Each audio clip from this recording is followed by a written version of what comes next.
Hi foodies, I have full detailed videos on my channel. This is just a quick video of the basics.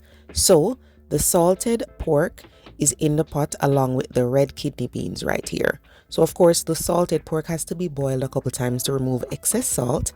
Then when most of that salt is gone, that's when you cook it with the peas till they're both completely tender. Once they're tender, then you add your flavor now. So garlic, some onion, green onions or scallion, scotch bonnet pepper, fresh thyme. You have to add some allspice berries, and then you can add whatever powdered seasoning you want. So black pepper and whatever else you like. There's also coconut milk or coconut cream, and then we make some spinners, which are some skinny little dumplings made of just flour, water, and a little salt.